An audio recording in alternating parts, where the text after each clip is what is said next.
तो दोस्तों स्वागत है सभी का exams with MS YouTube channel पर। आज की इस वीडियो में दोस्तों देखने वाले हैं कि कौन से टॉपिक हम अपने केमिस्ट्री प्रैक्टिकल के चार्ट पे बना सकते हैं। बहुत ही अच्छा होने वाला वीडियो, कम से कम 15 से 20 टॉपिक आज शेयर करेंगे।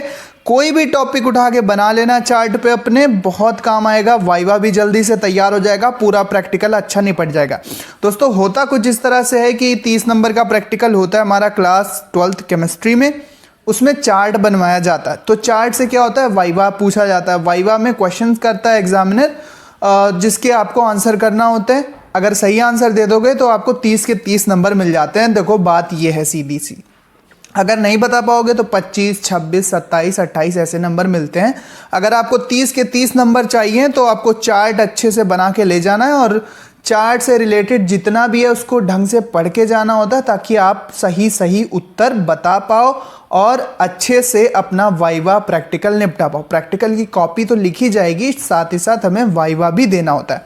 10 से 15 टॉपिक, 15 से 20 टॉपिक हम शेयर करने वाले हैं, जो कि आप अपने केमिस्ट्री प्रैक्टिकल के चार्ट पे बना सकते हैं। मॉडल भी आप बना सकते हो, मॉडल बना लो चाहे चार्ट बना लो, कुछ भी बना लो, लेकिन बनाना है कोई एक चीज़। चार्ट पेपर पे बनता है और मॉडल थर्माकोल या फिर कार्डबोर्ड, इस तरह की चीज़ों से बनाते हैं।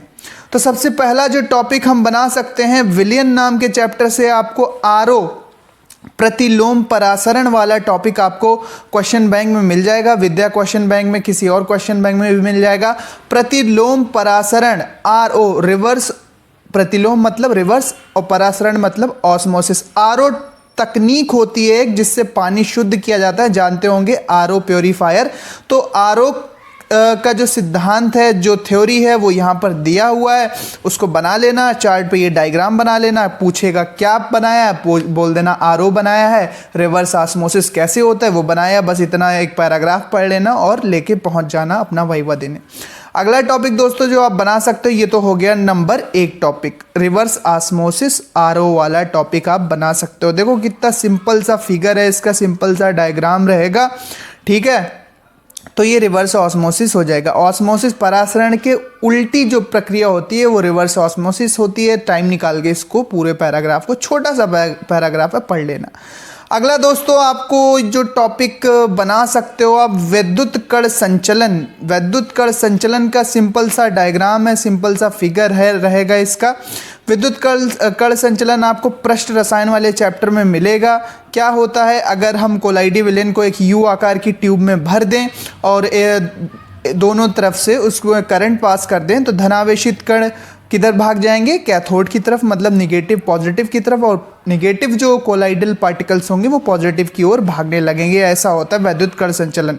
क्या यूज होता है वैद्युत कण संचलन का, इससे पता लगाया जाता है दोस्तों कि हमारे कोलाइडी कणों पर कैसा आवेश है। तो ये टॉपिक दोस्तों आप बना सकते हो, बहुत सिंपल है, क्वेश्चन बैंक में मिल जाएगा, ठीक है। ये देखो सिंपल सा डायग्राम, चार्ट पे ढंग से बनाओ और पहुंच जाना आप अपना वाइवा देने।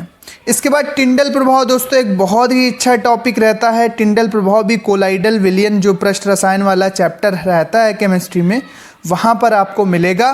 कोलाइडल विलयन में जो टिंडल प्रभाव की घटना होती है, टिंडल प्रभाव का ये छोटा सा पैराग्राफ दिया रहेगा, उसको ढंग से पढ़ लेना। ना समझ में आए टीचर से समझ लेना। ये डायग्राम, ये फिगर आपका चार्ट पर बनेगा और जो भी क्वेश्चन पूछें बता देना, ठीक है। ये रहा आपका टिंडल प्रभाव, ठीक है। ये होती है परिभाषा। प्रकाश की किरणों के कोलाइडी कणों पर पड़ने पर कण प्रकाश की ऊर्जा का अवशोषण करके स्वतः आत्मदीप्त हो जाते हैं, मतलब चमकने लगते हैं। अवशोषित ऊर्जा के पुनः छोटी तरंगों के प्रकाश के रूप में प्रकीर्णित होने पर नीले रंग का एक शंकु दिखता है, जिसे टिंडल शंकु कहते हैं, और ये घटना टिंडल प्रभाव कहलाती है। तो ये आप बना सकते हो अपने चार्ट पर, बना लेना। इसके बाद हैबर विधि, बहुत ही अच्छा एक टॉपिक रहता है। हैबर विधि से अमोनिया का औद्योगिक निर्माण, ठीक है। सिंपल सी रिएक्शन होती है, N2 + 3H2 = 2NH3 ये बनता है। क्या होता है, इधर एक कंप्रेशर पंप होता है, इधर एक सर्कुलेशन पंप होता है। मॉलिब्डेनम और लोहा Fe और MO लेते हैं ना, Fe और MO इस चैम्बर में होते हैं। इधर से अमोनिया और हाइड्रोजन 1:3 में भेजी जाती है, यहाँ से जाएगी, इस उत्प्रेरक कक्ष में पहुँचेगी, यहाँ पर इसकी रिएक्शन होगी, ठीक है। फिर ये आगे बढ़ जाएगा और यहाँ पर द्रव अमोनिया इस तरह से बन जाती है और ठंडे जल से इसको ठंडा करके द्रवीकृत कर लेते हैं। यहाँ पर क्या होता है, कंडेंसर लगा देते हैं, संघनित्र लगा देते हैं। छोटे से पैराग्राफ में दोस्तों इसकी पूरी विधि दी है, कैसे क्या होता है। अगर आपको डायग्राम अच्छे से समझ लिया तो आपको ये एग्ज़ाम में भी हेल्प करेगा। आपके एग्ज़ाम में अगर आ जाएगा हैबर विधि, बोर्ड एग्ज़ाम में आ जाएगा हैबर विधि से अमोनिया का निर्माण, तब भी आप बना लोगे।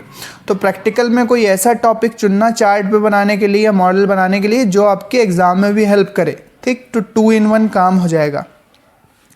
कुछ नाइट्रोजन हाइड्रोजन असंयुक्त होती है जो इधर से चली जाती है और फिर सर्कुलेशन पंप से उधर भेज दी जाती है, ठीक है।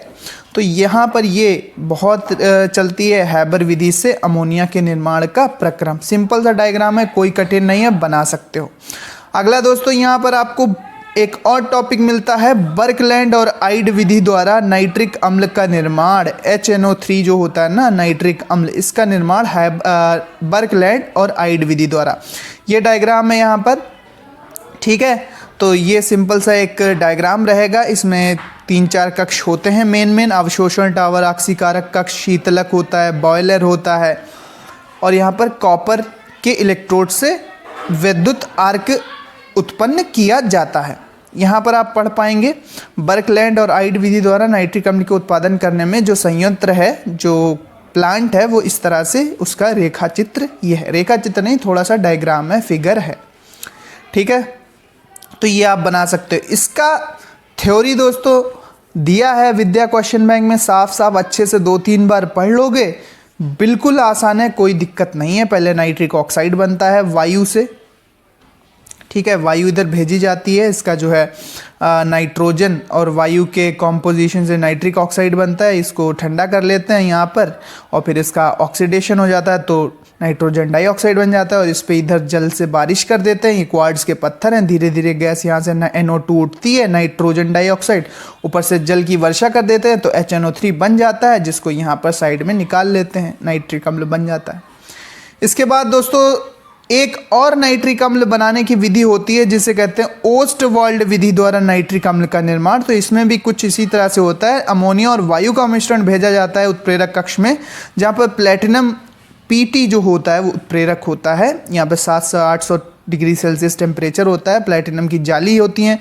यहाँ पर जब अमोनिया और वायु का रिएक्शन कराते हैं 700 से 800 तापमान पर तो नाइट्रिक ऑक्साइड बनता है। फिर वही ऑक्सीकारक कक्ष में भेजते हैं तो नाइट्रिक ऑक्साइड ऑक्सीकृत होकर NO2 देता है, नाइट्रोजन डाइऑक्साइड। नाइट्रोजन डाइऑक्साइड अवशोषण कक्ष में भेज देते हैं। यहाँ पर क्वार्ट्ज के टुकड़े भरे जाते हैं ताकि गैस धीरे धीरे करके ऊपर उठे, ऊपर से जल की वर्षा कर दी जाती है और नाइट्रोजन डाइऑक्साइड और जल आपस में क्रिया करके HNO3 बना देता है, जो साइड में इस तरह से यहाँ पर निकाल लेते हैं।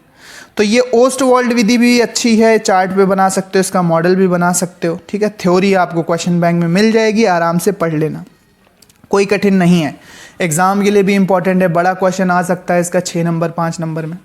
इसके बाद दोस्तों ब्रैडी का ओजोनाइजर भी आप बना सकते हैं। ओजोन बनाने की ये विधि होती है ब्रैडी का ओजोनाइजर, ये भी आप बना सकते हो। इसको पढ़ लेना, देख लेना, बिल्कुल सिंपल है। इसमें क्या होता है, यहाँ पर एक U आकार की नली का बना होता है जिसका एक सिरा काफ़ी चौड़ा होता है। इसके एक सिरे पे एक पतली परख नली को डालकर ऊपर वाले भाग को बंद कर देते हैं। परख नली में तनु H2SO4 भरा होता है, उसमें एक प्लेटिनम का तार लटका देते हैं। सारे उपकरण को तनु H2SO4 में रखते हैं। इस बर्तन में एक प्लेटिनम का तार लटका देते हैं। प्लेटिनम के दोनों इलेक्ट्रोडों को चित्रानुसार प्रेरण कुंडली से जोड़ देते हैं। नली में शुष्क ऑक्सीजन प्रवाहित करते हैं जिससे 12 से 14% शुद्ध ओजोन प्राप्त होती है। ये आपका डायग्राम अच्छा सा रहेगा। ब्रॉडी का ओजोनाइजर, ठीक, ओजोन गैस बनाने के लिए यूज़ करते हैं। ओजोन किससे बनाते हैं, ऑक्सीजन से बनाते हैं। सिंपल डायग्राम है दोस्तों, ले लो स्क्रीनशॉट। इसका सबका PDF मैं टेलीग्राम पे डाल दूंगा, टेलीग्राम का चैनल डिस्क्रिप्शन में है। अगला टॉपिक जो अपने चार्ट पे बना सकते हो भैया, वो है डीकन विधि से क्लोरीन गैस का निर्माण। तो डीकन विधि या HCl से क्लोरीन गैस का निर्माण, ये पूरा प्लांट उसी तरह का है। इसमें भी क्या करते हैं कि HCl और वायु के मिश्रण को भेजते हैं, उत्प्रेरक लगा देते हैं, ये ऑक्सीकरण होता है, यहाँ पर शीतलक कक्ष होता है, धावन कक्ष होता है, शुष्कन कक्ष होता है, क्लोरीन और वायु का मिक्सचर यहाँ पर निकलता है, क्वार्ट्ज ये टुकड़े भरे होते हैं ताकि नीचे से गैस धीरे धीरे करके ऊपर उठे। इसकी थ्योरी दोस्तों यहाँ पर ऊपर दी है क्वेश्चन बैंक में, अच्छे से पढ़ लेना, स्क्रीनशॉट भी ले सकते हो, पीडीएफ भी मिल जाएगा। डीकन विधि से क्लोरीन गैस निर्माण की विधि सिंपल है। रिएक्शन क्या होती है, 4HCl रिएक्ट करता है O2 से, उत्प्रेरक जो है वो CuCl2, यहाँ पर ये जो आप देख रहे हैं ना, ये CuCl2 के पत्थर रखे हुए हैं, इसमें भीगे हुए झाबा पत्थर रखे हुए हैं, जहाँ पर क्या होती है रिएक्शन, 2H2O मिलता है और क्लोरीन गैस मिलती है। ये देखो सिंपल सी रिएक्शन, इतनी रिएक्शन याद कर लो, एग्जामिनर के सामने बोल दो, वो भी इम्प्रेस, तुम्हारा भी काम। ठीक है, तो ये क्लोरीन बनाने की डीकन विधि। अगला टॉपिक जो बना सकते हो, सिंपल में बनाना चाहते हो तो भैया HCl के निर्माण की प्रयोगशाला विधि बना लो। क्या करना है, NaCl सांद्र H2SO4 को एक राउंड बॉटम फ्लास्क में लेते हैं, गर्म जाली बर्नर, वही कक्षा 8 से लेकर पढ़ते आ रहे हैं, सांद्र H2SO4 ऊपर से डाल देते हैं, इसमें नमक ले लेते हैं, ऊपर से सांद्र H2SO4 मिलाते हैं, थिसिल कीप से गर्म कर देते हैं, यहाँ पर रिएक्शन होके क्या आ जाता है, यहाँ पर भी सांद्र H2SO4 शुष्कन के लिए रखते हैं और यहाँ पर HCl गैस को एकत्र कर लिया जाता है, यहाँ पर गैस जार में एकत्र हो जाती है। सिंपल सा डायग्राम है, सिंपल सी रिएक्शन है, पढ़ लेना। इसके बाद अगला टॉपिक दोस्तों है वो विरंजक चूर्ण को बनाने का, ये औद्योगिक निर्माण की बैकमान विधि या बैचमान विधि आप बना सकते हो। थोड़ा सा लंबा डायग्राम है, ये भी चार्ट पे आप बना सकते हो, पढ़ लेना इसके बारे में। अच्छा टॉपिक है, ज़्यादा कुछ पढ़ने को नहीं है, ज़्यादा डिटेल में मैं नहीं बता रहा हूँ, पढ़ना आपको है। डायग्राम टॉपिक मैं आपको मैं आपको बता दे रहा हूँ, ठीक है। अगला है प्रयोगशाला में डाई एथिल ईथर बनाना। प्रयोगशाला में डाई एथिल ईथर दोस्तों आप बना सकते हो, ये इसका सिंपल सा डायग्राम रहेगा। कैसे बनाते हैं, एथिल अल्कोहल और सांद्र H2SO4 का मिश्रण लेते हैं, गर्म कर देते हैं, टेम्परेचर स्पेसिफिक रखते हैं, थर्मामीटर डाल देते हैं, स्टैंड बर्नर लगा देते हैं, यहाँ पर कंडेंसर लगा देते हैं, इधर से गर्म मिश्रण आएगा, ठंडा जल इधर से गर्म होकर उधर से निकल जाएगा, ग्राही पात्र में ईथर एकत्र कर लेते हैं बर्फ के मिश्रण में। ठीक है, सिंपल सी रिएक्शन है, C2H5OH यानी कि एथिल अल्कोहल और H2SO4 को 2S2 के मिश्रण में लेते हैं। थ्योरी पढ़ना तुम्हारी जिम्मेदारी है, ये टॉपिक एक बना सकते हो। इसके बाद इसी तरह से एसिटल्डिहाइड वाला बना सकते हो, एसिटल्डिहाइड का बना सकते हो, ठीक है, एसिटल्डिहाइड का बना सकते हो। एसीटोन वाला बहुत चलता है भैया, बहुत चलता है एसीटोन वाला ये सिस्टम। तो एसीटोन में कैल्शियम एसीटेट निर्जल ले लेते हैं, ये स्पेशल टाइप का रिटार्ट होता है, इसमें कैल्शियम एसीटेट ले लेते हैं निर्जल, बर्नर स्टैंड गर्म कर देते हैं ये रिटार्ट में, ठीक है। ये कंडेंसर लगा हुआ है, संघनित्र इसको कहते हैं, इधर से ठंडा जल भेजेंगे, क्योंकि यहाँ से मिश्रण जब गर्म होके आएगा तो उसको ठंडा करना पड़ता है, उसके कंडेंसर इधर से ठंडा जल भेजते हैं, ये मिश्रण को ठंडा करता हुआ गर्म हो जाता है, ठीक है, तो वो ठंडा करते हैं और इसको ग्राही पात्र में एसीटोन एकत्र हो जाएगा। सिंपल सी रिएक्शन है, उसको देख लेना, बन जाएगा प्रयोगशाला में एसीटोन बनाने की विधि। इसके बाद अगला जो टॉपिक आप बना सकते हो वो है प्रयोगशाला में फार्मिक अम्ल बनाना। सेम इसी तरह का एक उपकरण है, ठीक है, ग्लिसरॉल और ऑक्जेलिक अम्ल की मदद से बनाते हैं, इसको भी बना सकते हो। इसके बाद अगला दोस्तों त्वरित सिरका प्रक्रम, माइकोडर्मा एसिटाई वाला पढ़ा होगा कि एथिल अल्कोहल लेते हैं, O2 से यानी ऑक्सीकरण करा देते हैं, ऑक्सीडेशन करा देते हैं, माइकोडर्मा एसिटाई वाले बैक्टीरिया रहते हैं, एसिटिक अम्ल प्राप्त हो जाता है। क्या करते हैं, एक लकड़ी का बड़ा सा पीपा होता है, इसमें 10 से 12% अल्कोहल का विलयन लेते हैं, सछिद्र तख्ता एक लकड़ी का ये बड़ा सा डब्बा या पीपा नुमा संरचना होती है, इसमें छेद कर देते हैं, पुराने सिरके से भीगी हुई लकड़ी की छीलन डाल देते हैं, उसी में बैक्टीरिया पनप जाते हैं, वायु को प्रवेश करने के लिए यहाँ पर छेद कर देते हैं, तो यहाँ से हवा जाती है, ये जो ऑक्सीजन मिल रही है ये इन्हीं छेदों से जा रही है, जहाँ पर एसिटिक अम्ल ऑक्सीडाइज होके एथिल अल्कोहल ऑक्सीडाइज होके ऑक्सीकृत होकर एसिटिक अम्ल बना देता है और एसिटिक अम्ल को यहाँ से साइड से निकाल लेते हैं, सिरका या एसिटिक अम्ल, ये भी बना सकते हो। अच्छा टॉपिक है, पढ़ लेना, क्वेश्चन बैंक में दिया है। इसके बाद प्रयोगशाला में एथिलेमीन बनाना, ये भी बना सकते हो, अच्छा सिंपल सा टॉपिक है, रिएक्शन की जिम्मेदारी तुम्हारी, ये थ्योरी पढ़ सकते हो। डीएनए आरएनए में अंतर बना लो, डीएनए की डबल हेलिक्स वाली संरचना, इस तरह की ये वाली संरचना बना सकते हो, वो भी बना सकते हो। डीएनए आरएनए में अंतर क्या करो, चार्ट पेपर लो, एक बीच से उसको डिवाइड करो, ये एक तरफ डीएनए लिखो, एक तरफ आरएनए लिखो, वहाँ पर 4-6 अंतर लिख दो, वो भी एक टॉपिक बन गया। डीएनए आरएनए में अंतर याद कर लो, जो पूछेगा बता ही दोगे। इसके बाद अगर कुछ ना समझ में आए तो कोई एक नेम्ड रिएक्शन अपने चार्ट पे अच्छे से लिख लेना और उसकी केमिकल रिएक्शन दे देना, ठीक है। जैसे वुटर्ज फिटिंग अभिक्रिया हो गई, हेलोफार्म अभिक्रिया हो गई, समझ पा रहे हो। ऊपर चार्ट, ये मान लेते हैं आपका चार्ट पेपर है, ऊपर हेडिंग डाली हेलोफार्म अभिक्रिया, बी यहाँ पे अब आपने हिंदी में लिख दिया, पूरी रिएक्शन लिख दी और नीचे उदाहरण करके केमिकल रिएक्शन दे दी। तो पूछेंगे क्या बनाया है, बोल देना हेलोफार्म अभिक्रिया बनाई है। क्या होती है हेलोफार्म अभिक्रिया, कह देना जब एथिल अल्कोहल के या जो भी रिएक्शन हो, हेलोफॉर्म हो, फिडेल क्राफ्ट्स हो, पार्किन हो, कैनिजारो हो, उसके बारे में बता देना है। एल्डोल संघनन बना लो, कैनिजारो अभिक्रिया बना लो, जो आपको हेल्प करे, एग्जाम में भी ये काम आएगी। कैनिजारो अभिक्रिया बना सकते हो, ठीक है, कैनिजारो बना लो, राइमर टीमन बना लो, कोई भी एक चार्ट पर स्पेसिफिक रिएक्शन बना सकते हो। वुटर्ज बना लो, वुटर्ज फिटिंग बना लो, कोई भी एक, ठीक है। विलियमसन संश्लेषण बना लिया, सैंडमायर बना लिया, जो भी अच्छी लगे, जो रिएक्शन समझ में आए उसको बना लो। श्मिट अभिक्रिया चलती है, कार्बिलेमीन अभिक्रिया चलती है, डार्जेन अभिक्रिया चलती है, जो अच्छी लगे उसको चार्ट पे बना सकते हो। रोजेनमुंड अपचयन, ईटार्ड अभिक्रिया, ठीक है। तो इस तरह से दोस्तों काम होगा। तो ये टॉपिक थे कुछ दोस्तों, फिजिक्स और बायो के भी टॉपिक हम आपको बताएंगे। थैंक्स फॉर वॉचिंग, मिलते हैं अपने नेक्स्ट वीडियो में। पढ़ते रहो, आगे बढ़ते रहो। वीडियो पसंद है तो शेयर करना, चैनल को सब्सक्राइब करना, टेलीग्राम को ज्वाइन करना।